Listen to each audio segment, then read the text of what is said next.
2021. For the record, all city council members are present. As are members of the staff, we welcome each of you that are here this evening on business or for other reasons. We apologize for starting a few minutes late. Our work session went a little longer than what it was scheduled or planned for. So I've asked Mr. Kobabe if he would lead us in the Pledge of Allegiance. Would everyone please rise? Join me in the Pledge of Allegiance. I pledge allegiance to the flag of the United States of America and to the republic for which it stands, one nation under God, indivisible, with liberty and justice for all.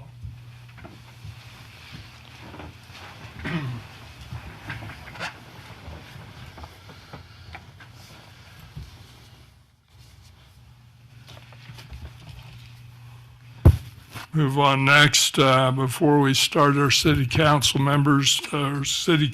meeting, it's customary we begin with a moment of silence. At this time, we'd like to take a moment of silence.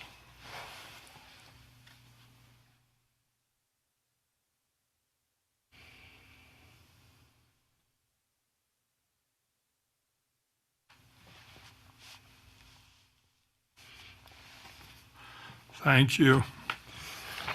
Move on next to our public comment period. This public comment period is an opportunity to come to the microphone and address the city council regarding any concerns or ideas that you might have. As a reminder, no action will be taken during public comment. We would ask you to try to limit your comments to 3 minutes, so the time is yours for public comment. We'd also like to ask you, if you haven't, to please sign in outside the door there so we have a record of who's here this evening. Seeing none, we'll move on to, go ahead, sorry. No, that's fine. We're always glad to see you. Get to the right at the bottom line. I'm requesting another 25-mile-an-hour speed limit zone sign. So before you tune me out altogether, let me explain what's happened. I was back here about, I guess, last month, I think. And city approved, this is Colby Farms HOA. If you got a microphone, you can hand him. Might make your minutes easier. My 3 minutes is up. Anyway. Okay. Colby Farms HOA up the top of the hill here, right on the border of Washington Terrace, and surrounds our Colby Farms HOA, which is part of Riverdale. And we have trouble with speeders coming through these areas, and I requested a sign from Riverdale, which was honored and has been placed there, right as they enter our area. Okay. I worked with Washington Terrace to put another 25-mile-an-hour speed zone entering this part from the east. This is a hill here, and when cars come down here, normal traffic flow, they pick up some speed going down this hill. So I wanted a sign, 25 miles an hour speed limit sign there. Washington Terrace has refused to do that. They say they have too many signs, I guess. So what I'm back here asking for is right here, the border between Washington Terrace here and Riverdale, if we could put another 25-mile-an-hour speed limit sign right there to cover the traffic coming from the east down the hill into our area. Does that make sense? Any questions on that? I know you can't have a sign on every street. I realize that. But we are getting trouble with a lot of speeding cars coming through our area. Older folks in their jazzies and in the street and everything. Just kidding. Just kidding. That really That's one- happens, though, doesn't it? Yes. Jazzy's in the street. Yeah. Yeah. No license plates. They don't go over 25 miles an hour, though. So that's my request, is to put another 25-mile-an-hour speed limit sign right there, as just inside the Riverdale entrance of Colby Farms. Any questions on that? Okay, I do have one option. If that doesn't work, is I'll call Nancy Pelosi and get it in the infrastructure bill. So Everything else is. thank you very much. That might be the quickest way. Copies strictly from Rand McNally. Would you state your name, please, okay, Mr. Gephardt? All right, let us take a look at that. Our staff, maybe our risk management committee, take a look. I know that is a steep hill, and they probably do come down pretty quick. I know they're getting a trailer, one of those mobile trailers with, it's got the speed sign, your speed sign, and the actual speed. I think they're going to be moving that around. It'll probably be a little while before that's done, but they probably get more attention than a regular sign. And probably a lot of the same people coming down through there, taking a shortcut or going to Romer Park, and might help them that way. So I think that's something that may help you, but let the staff take a look at it also. Usually in residential areas, it's pretty well known that the speed limit's 25 miles an hour. But sometimes people need a reminder, especially where there's hills and things like that. Jazzy's at work, and yeah, They're going too fast. yeah, they do. Yeah, so Thank you very much. all right. Thanks for being here, Mr. Gephardt. Okay, seeing no others, we'll move along to just the mayor's report, just an item of concern, and I was going to mention this in our work session, but there's a real shortage of police officers statewide, and efforts are being made by different departments to try to recruit those, and some of that's coming with increased pay. In fact, some of it's been in significant increases, and we're watching that real closely. Pay scales is another concern, and it may even be more of a concern than the actual wage right at the moment, because we do a wage survey every year, and we go out and we survey the other cities. That helps to bring our officers in line and help keep them pace with that. But I know Chief Brinkman says a lot of the departments, and I think some of this applies to fire too, Chief Shawley, with what they're looking at for emergency responders. But the pay scales are different than probably they are for all the workers or all the city employees. But I would like to ask, and Bill, if you would get a meeting together, and probably with the chief and with Stacy, our HR personnel lady, and let's kind of talk and see where we're at. You know, I know there's been some traffic. I sent some emails to city council just to try to keep you aware of what's going on with this, because it's becoming a big issue. We'll just kind of talk through it and see if there's something we need to bring to the city council to make any adjustments or things like that. Chief Shawley, you're welcome to probably attend that too. So just thought I'd mention that, Bill. If you'd set up a meeting, I'd appreciate that. But it's something we need to look at. We've lost, we've had one officer give notice here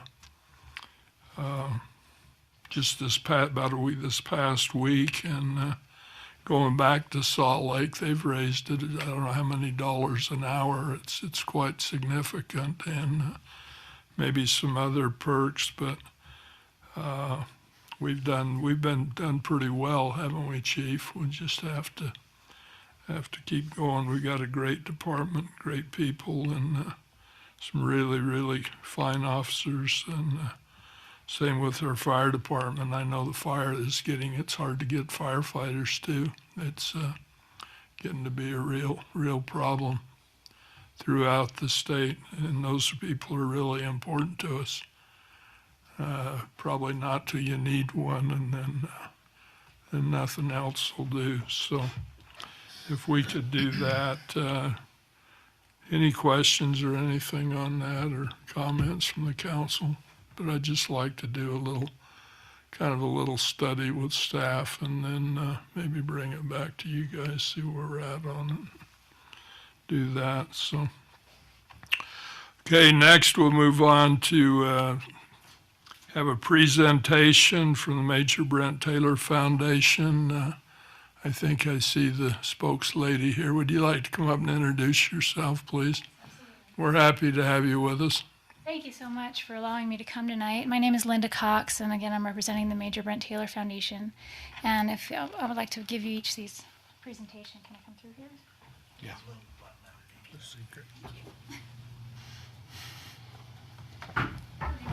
Thank you.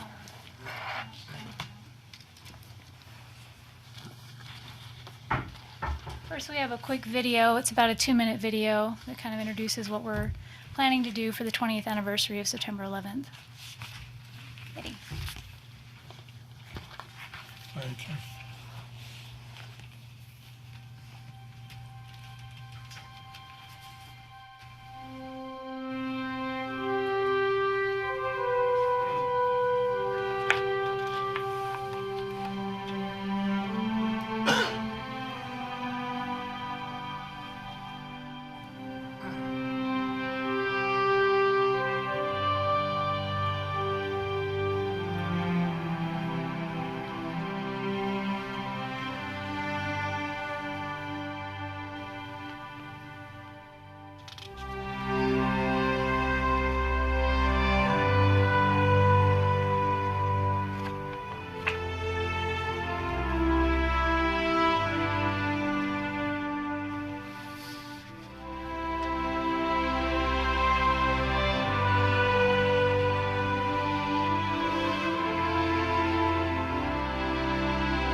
Do you have that presentation to bring up? So what we're planning at the 20th anniversary of September 11th is this 3-day immersive experience for not just Weber County, but Weber County's hosting it. Too often, Salt Lake County and further south gets all the cool things and attention, right? So we're going to bring this up to Weber because it matters. I was sorry to hear about your trouble getting firemen and our police officers. Maybe this will help remind people of why our first responders matter so much. Next slide. So next slide. So we have support from the fire and police communities here in Weber County and the Weber County Commission also. Next slide. And we're also working with the VA military benefits. Now, I'm going to go through this fairly quickly since you guys all have that information. The events are on the 9th through the 11th, the morning of the 9th and 10th will be open to school children, and we're working with the school districts here in Weber County to bring classes in to walk through this museum. We'll explain that in a second. And on September 11th, the morning will start with the fire memorial at Roy City Fire Department, fire station. And I guess a lot of people don't know that Ogden is home to a national firefighters memorial. I didn't know that. And on September 11th, there's an annual ride that we're partnering with this ride and co-branding for this event. They start in Sandy and they drive up, first responders ride up to this memorial, and then they read the names of all of the fallen firefighters for the last year. Normally it's the last year, but because everything was shut down last year, it'll be the last 2 years. Governor Cox, we believe, will be part of this ceremony as well. Next slide.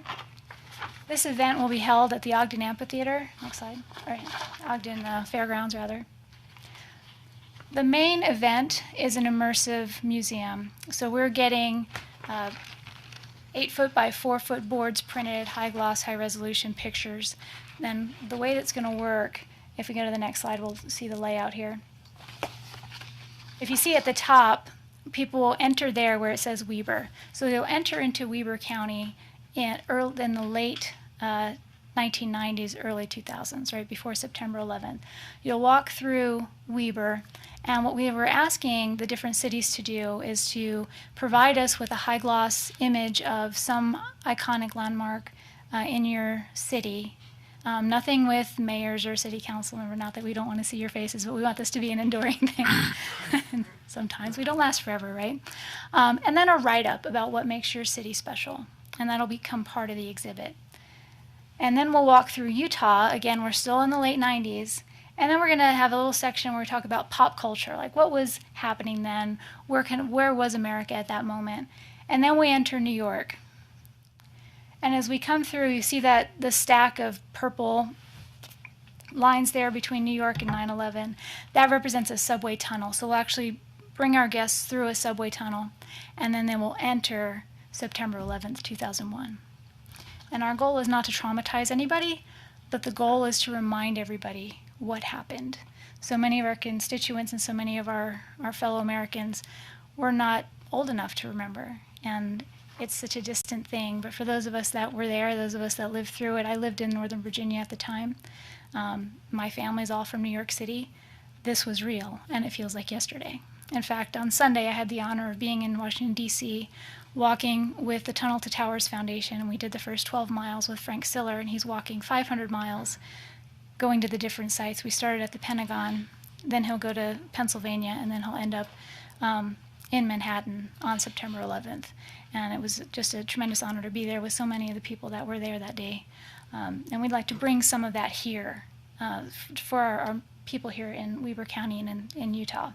So once we pass through the events of September 11th, and you see the little black rectangles on the side are video screens. It's going to be a multimedia presentation. We've got Senator Romney will be providing a video. Some of our other congressional members will be providing videos. And then we'll come through to what our response was. So we're talking about the global war on terror. We're talking about Utah's unique place in the healing of our country with the 2002 Winter Olympics and the timing of that and how that event showed the world that we were not going to cower and that they were not going to take us down with this event. And then we'll have an opportunity for people to record their own reflections, audio and visual if they choose. And then the call to action is the next piece. So we can go to the next. That's kind of an impression of what the museum will look like. Next slide. These are the boards. You can see the representation on the right-hand side of what some of the images may look like as we walk through New York. Next slide. Ogden Technical College is working with us on providing the labor and the facilities to build this out. Next slide. So once we go through the immersive museum, we're going to go into the second building. This will take place in 2 buildings in a parking lot. Next slide. This is a tentative look. So we're going to have entertainment, but more importantly, we're going to have local community organizations that are looking for volunteers, different things that are doing in the communities, helping refugees, homeless shelters. The United Way will be participating in part of this as well. Next slide. And some of our partners are Hill Air Force Base. We're working with the Utah National Guard, the Army Reserves. Like I said, the police and fire, medical, and we've got a list of potential exhibitors. The Marshall White Center is definitely going to be part of it. The United Way. We're working with the Daughters of the American Revolution, and we're working with several refugee organizations as well. Next slide.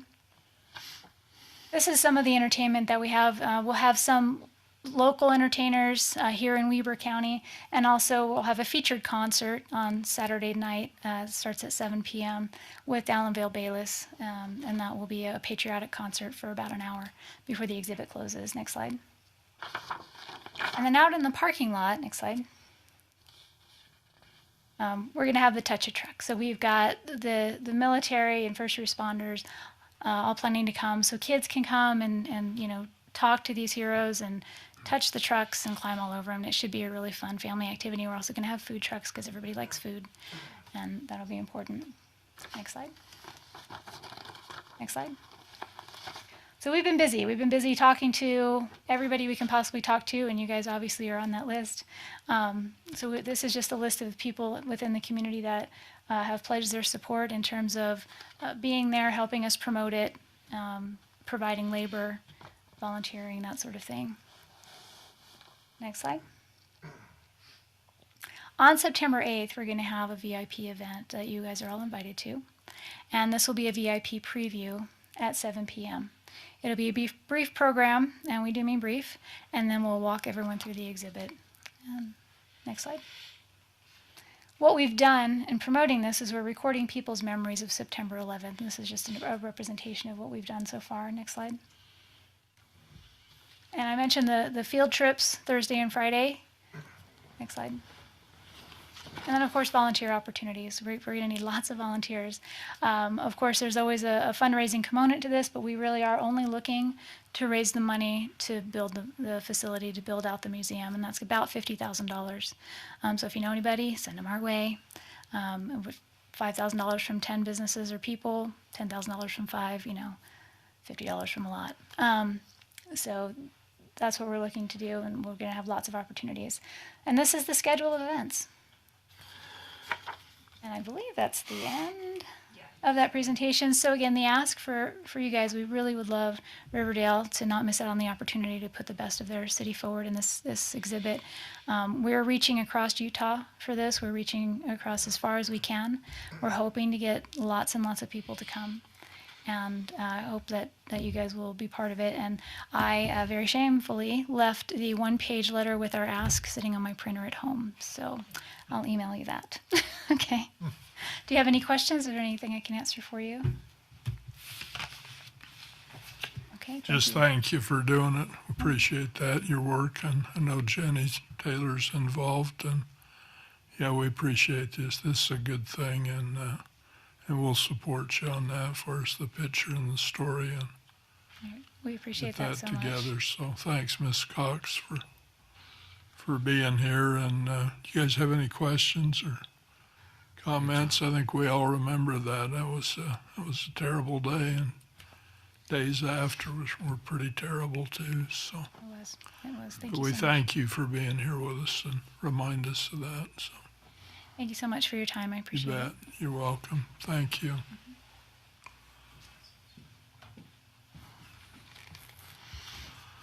And move on next to our community development update. Mr. Eggett from Community Development.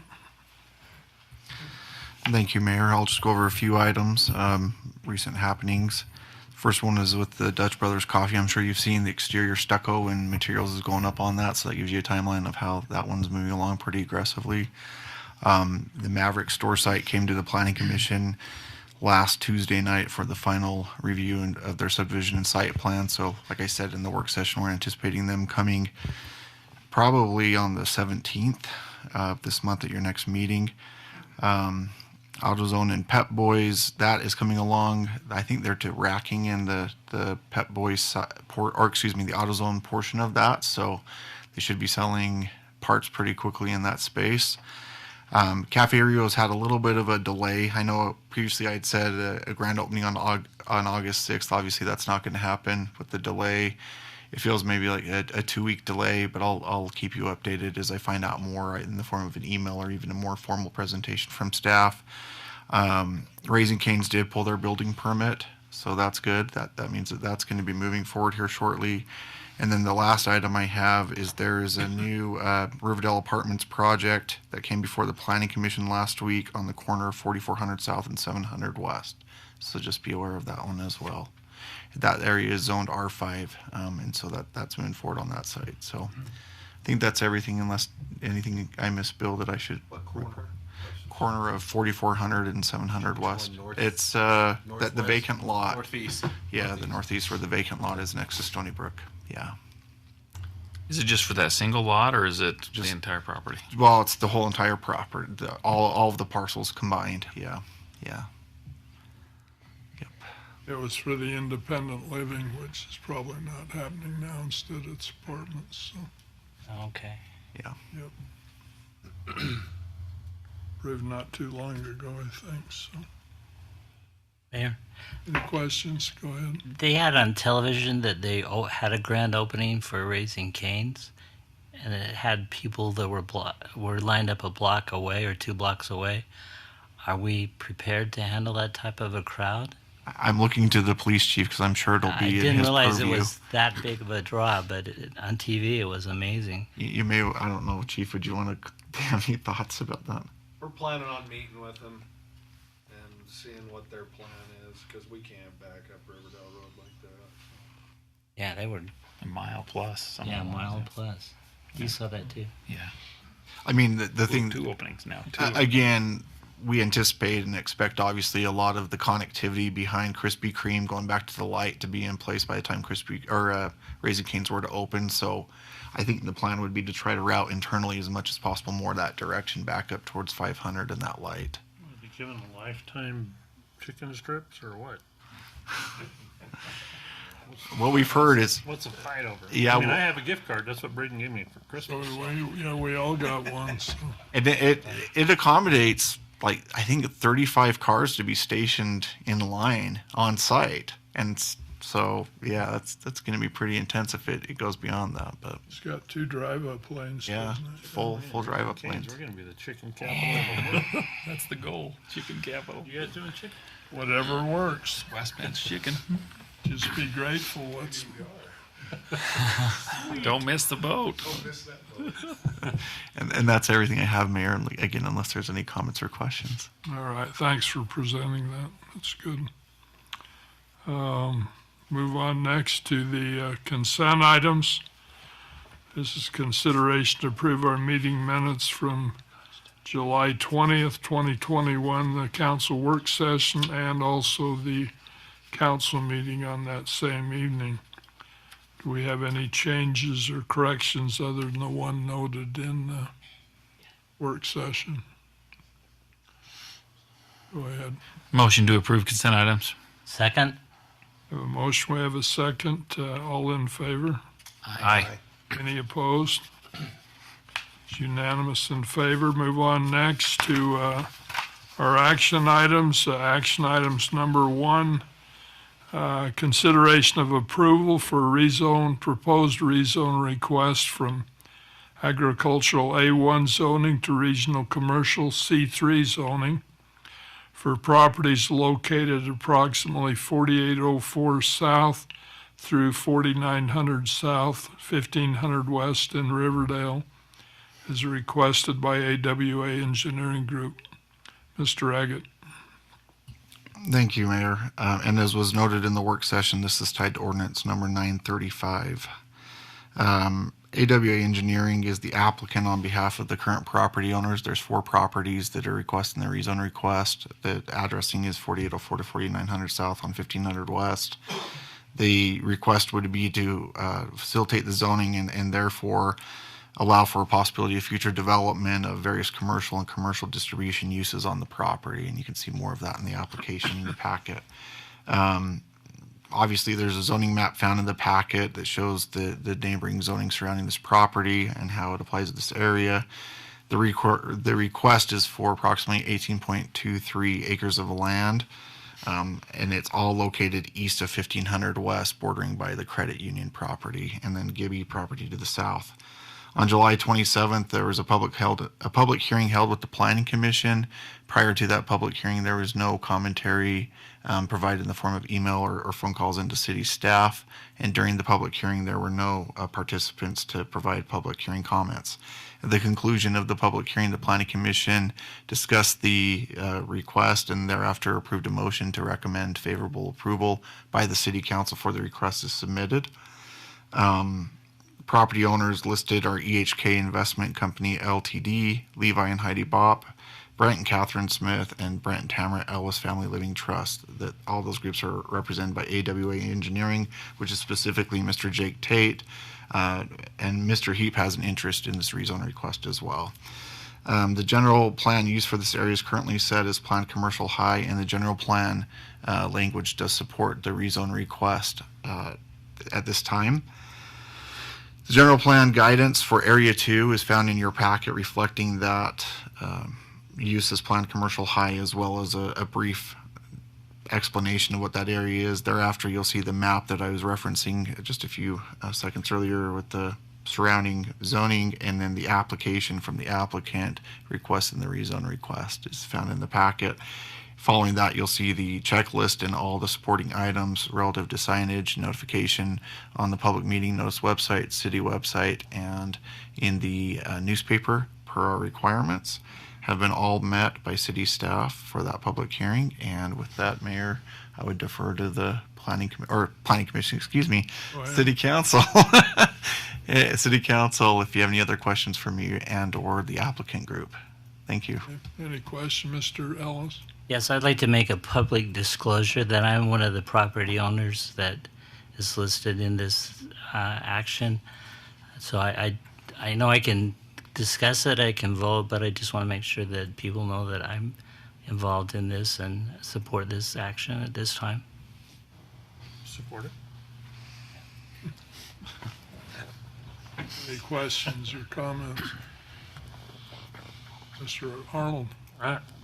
Not to make this, a little lackluster, but I move to a motion to approve as stated in action item number 1, as it's stated within the packet. Second. Okay, we have a motion, we have a second. Any discussion on the motion, Mr. Ellis? Yeah, I think this will be a great thing for this city. I think there's great possibilities with what Mr. Tate and Mr. Heap has got planned for Riverdale City and for the West Bench, and so I think it's really important that we support this action.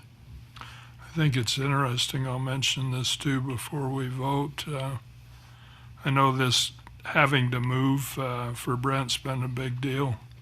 That's a family home that's been there for many years, but I know, and I know he was concerned about with how the price of homes, the bidding on homes, and have to jump into that. And yet deep down inside, he wanted to do what was best for the city and the future of the community. He really stressed that. He was really concerned about it, and he did fortunately have a deal come through for a home, and it was really, couldn't have been better, probably, Brent. And, I know they're happy about it, but I just thought I'd mention that Brent he wanted to do what was best for the community. He was really in favor of that project. Ted, it's a beautiful project and what you've got planned there, and we just appreciate you guys, what you're doing, tying all that together up there. So any other discussion on the motion? This was a resolution, wasn't it, or wasn't it? It's an ordinance. It's an ordinance, yeah, okay. Would you poll the council on the ordinance? Councilmember Ellis? Aye. Councilmember Mitchell? Aye. Councilmember Arnold? Aye. Councilmember Hilton? Aye. Councilmember Stevens? Aye. It's unanimous in favor, thank you very much. And Again, thank you for this development, Mr. Heap. I know you drove a long ways tonight again. You've been here last week. And With the traffic in Ogden. I wish this development was bigger. Me too. Go down to Layton and Clinton and see traffic and then come back to us and see how wonderful it is. yeah, it's, This is a bad time to be buying homes, property. yeah. Did you get you a home? Did you find one? I'm in a rental. In a rental right now? Alice and I are in the same boat. Yeah, I knew you were. I knew you sold your home in a hurry, so. All right, well, we thank you for being here and wish you the best on this project. Yeah, and just, yeah, we're here to help if we can, so. Thank you. Good, yeah, appreciate what you're bringing to the city, so. Thank you much. Move on next to discretionary items. Any discretionary for this meeting? Mr. Stevens, you mentioned you might Yeah, have I do something. want to bring up something, and that is He's not here. So the, just need to- I use the nature path or the pathway, and I take the routes differently from time to time. And a couple weeks ago, I went from the kayak park north to the storage sheds and then back. And then over the weekend, I did the same thing. And there's a couple of things that I saw that I have questioned. And this is kind of maybe for Mr. Douglas.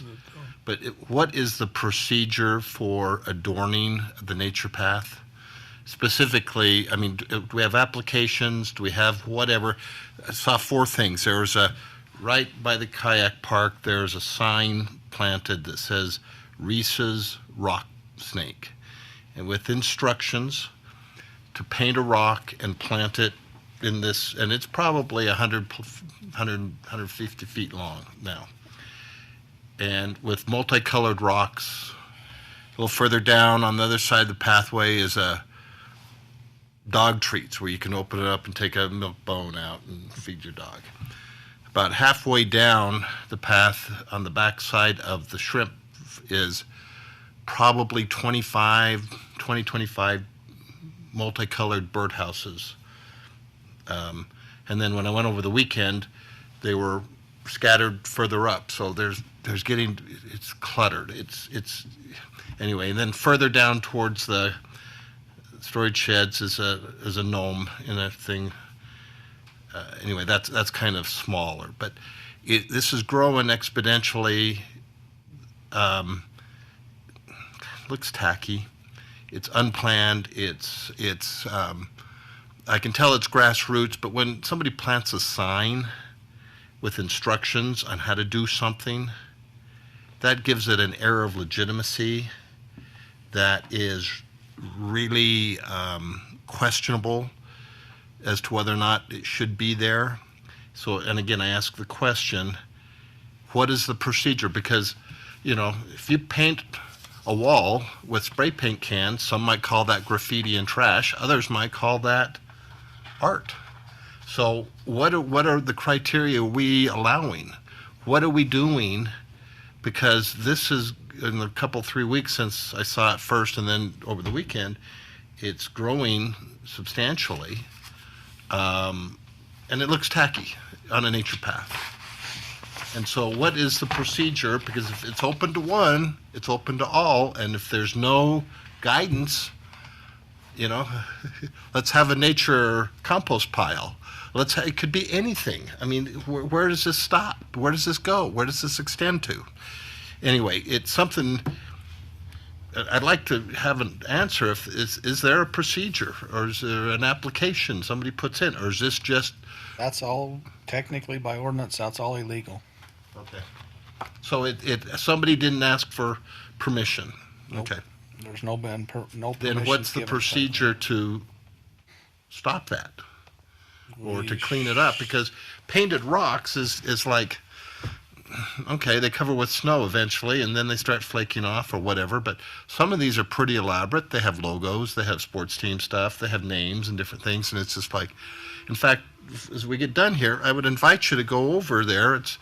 Get out of the kayak park, and it's right there by the picnic table. And and you can see it. So it's just like, that needs to be dealt with because it is expanding exponentially without any structure. That's all. That's at Kayak Park? Yes. Where are the birdhouses at? I wasn't aware of them. The shrimp plant. It's exactly east of the shrimp because some of them are in the trees, some of them are on the fence by the, who is that? One of our bridges Yes, it's right by the bridge. And so they are on city property on as the well. trees. Yeah. But this last time, if you go south of there, there's a handful of them in the trees. You've seen them. Oh yeah. And it's becoming more prolific to the point it's Heard about it. That's anyway. But like I said, that once you plant a sign with instructions, and it stays there, it gives an air of legitimacy. And it's like, are we allowing this? And it doesn't sound like we are. It's just hasn't been noticed, I guess, to be resolved. Did you look into that, Bill, with Sean, and Yep, we sure will. see what we need to do to? I would guess just off the top of my head that it's going to be no different than any other graffiti or litter or anything like that. We'll handle it in a similar way. Does anybody know who the people are so we could contact them? No. You could find out, I bet, on Facebook. the citizens Yeah. page. Yeah, I think Yeah, it's- I think I did see something on the citizens. there's been posts on citizens. There's what? And posts on citizens, Like Riverdale from citizens. the people that are who's putting it doing up? it, what's going on. Yeah. Okay. Do you have something, Mr. Arnold? Yeah, I was just gonna thank, the police department, the fire department for their efforts last Monday. It was great. They're for the block party. Wonderful, interactive with everybody. And it was really a good turnout and they were fantastic, so thank you. Could we get a schedule of those block parties? Like I used to like to kind of go to those, if that's okay. Can we still do that? Like, Is that going to be a campaign event? I didn't say anything about that. I did. I just like to go see the people. Like, no, they're fun to go to. Like, I mean, you end up in neighborhoods you aren't in a lot, and so I know things have been different. We can send an email. Yeah. Schedule. That's awesome. Yeah. I'd thanks. like to have one too. There aren't many. We're limiting a little this year. Sure. I don't know how many we'll have. But Yeah. Anything else? Okay, with that, do we have a motion to adjourn? So moved. Second? Have a motion, we have a second, all in favor? Aye. This meeting is adjourned. Thanks for being here.